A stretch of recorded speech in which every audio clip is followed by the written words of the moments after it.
Studio, Gillaspie Hair Design, and Rogue Barbers. That's right, we're at Rogue Barbers.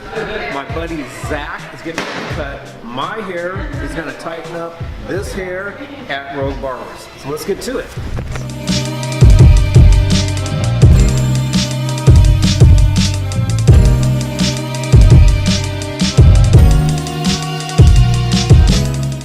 Yeah, well, you know what? I'm really glad. I'm excited that we get a chance to talk. Zach, you're one of our barbers here at Rogue Barbers, and you know, I got to tell you, it's a pleasure to work with you. You know, I'm always like interested in learning new stuff. You know, and I have to say, I always get a chance to kind of like, you know, glance over at your work and watch how much detail you put into it, you know, how your speed and stuff kind of, you know, you're able to control your speed and stuff like that. So, you know, I'm really excited, you know, that, you know, you're here in the shop and you're working and you're grinding and you're just like diving into your barbering career. So I'm glad that we got a chance to like, we can talk and stuff. And, you know, I wanted to ask you some questions about, you know, your career and stuff. And, you know, like what interests you about barbering? Well, first off, I appreciate you guys hiring me right off the spot out of Barber School. It was a big opportunity for me. I appreciate the opportunity. And what I like about, what interests me about barbering is not just the cutting of the hair. It's the full deal, is like the cutting, the styling, and then putting the product in and then shaping the hair to make them look so just the perfect proportion.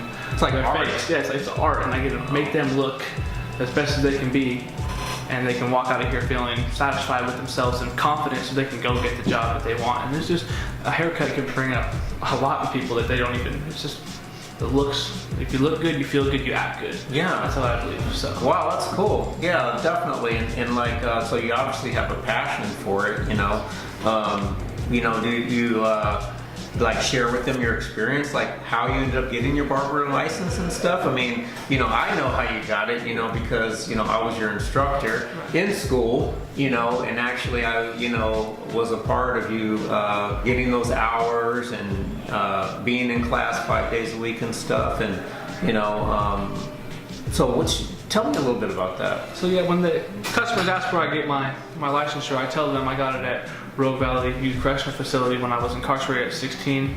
Went through my high school there, got my high school diploma there, and then I went into the barbering program under your, you know, teaching, and went there and I got all my license and grinded and I got it all out.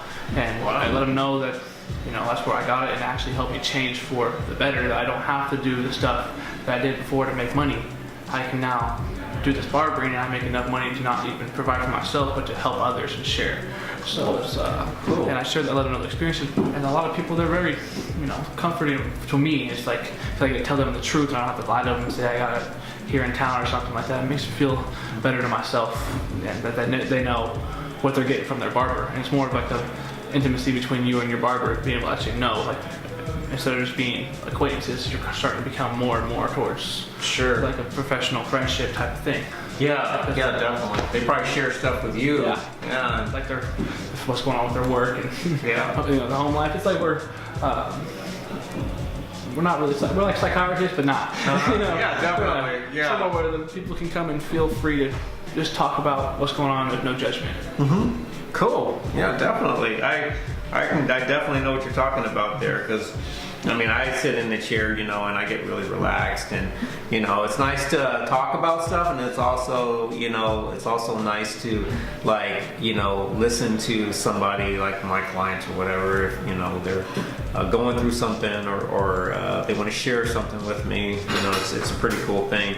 How long have you been doing barbering, like fiddling around with men's haircuts and things like that? I mean, I'm probably sure you were doing it before you even became a professional licensed barber. Yeah, when I was younger, my mom used to cut my hair and cut my brother's hair, and then she used to sometimes not have to do it, right? So my brothers and I, we would, you know, we'd cut each other's hair, and I would even cut my little sister's hair.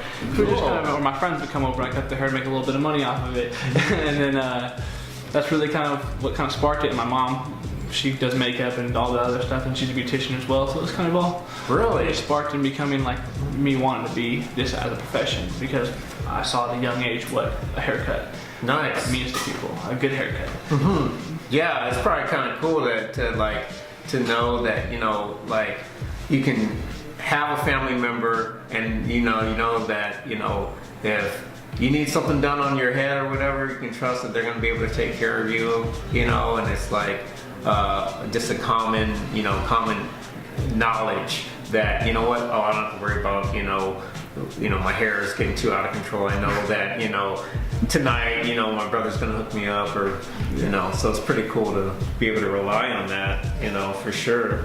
You probably even learn how to cut your own hair from time to time, Sometimes. One all the way around. Yeah, for sure. So how long have you been doing it professionally? I got my license through Rogue Valley and the state. I went up to test at McLaren Correctional Facility. Cool. With the mother barbershop of the OIA. Yeah. And I went up there in February 6th to have a practice run, passed my practice runs, then went up for February. And then I stayed there for February 7th, and I took my barbering exam through the state of Oregon and the OIRs through the state of Oregon, and I passed both of those. Did you pass it on the first time? Yes. Wow, that says a lot. I didn't pass mine on the first time, so that's pretty cool. It was the flashcards. You drilled it into our heads with the flashcards, so that's what worked with you. So then, your teaching definitely. Maybe I'm a better teacher than a student.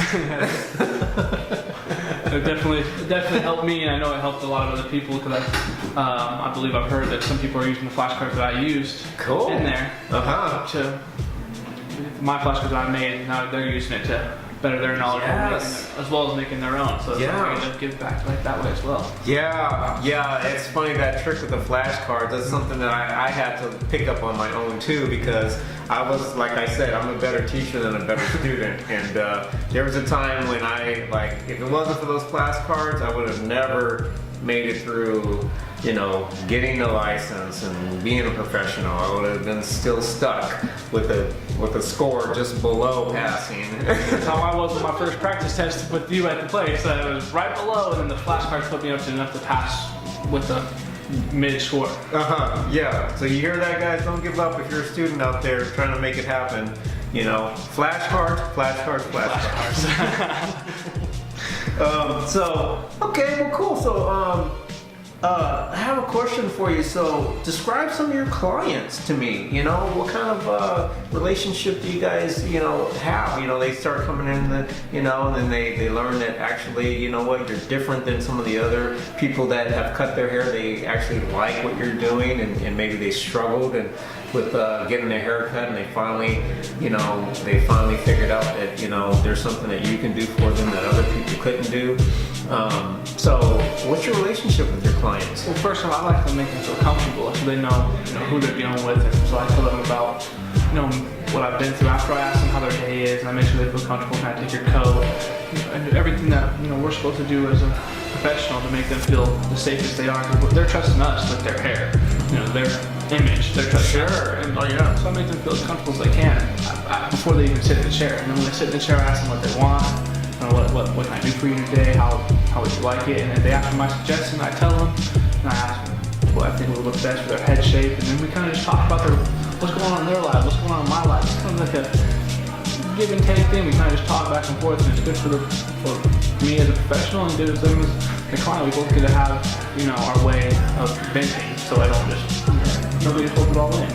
It makes me work harder, and it makes them feel better about themselves at the end of the day, and they walk out of here with a nice.